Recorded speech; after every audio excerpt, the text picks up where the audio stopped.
Back, you're watching Business Center on CNBC TV 18. Key finance ministry decision makers are either from the World Bank or waiting to go there. That's the accusation of a gathering of left-leaning intellectuals that styles itself as the Indian People's Tribunal. They see a conflict of interest, reports Vivian Fernandez. They call themselves the Indian People's Tribunal on the World Bank Group in India, and they're concerned that Indian policymakers have bought wholesale into the World Bank's prescriptions. According to them, this is because key economic decision makers since 1990 have either been imported from the fund bank or are waiting to be exported.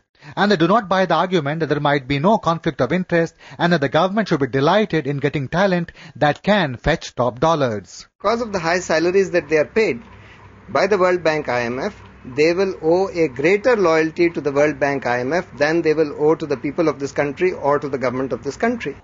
These group of people are worried that the earlier noisy debate has fallen silent and the World Bank has monopolized the conversation.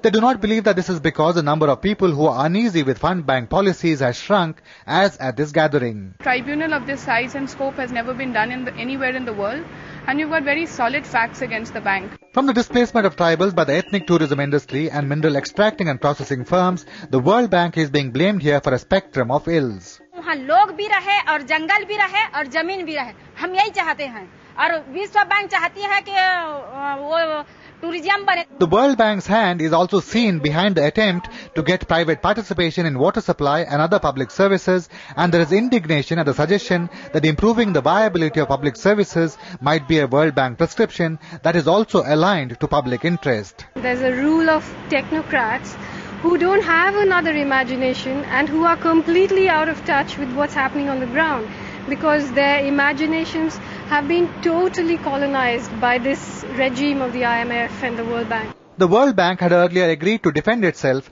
but later backed off, saying the tribunal had made up its mind. For the participants of this tribunal, an association with the World Bank is a taint to Indian government officials, past or present, who have taken up assignments with the World Bank, would regard it as a certificate of competence. On this issue, I suppose, where you stand depends on which camp you sit in. In New Delhi, Vivian Fernandez.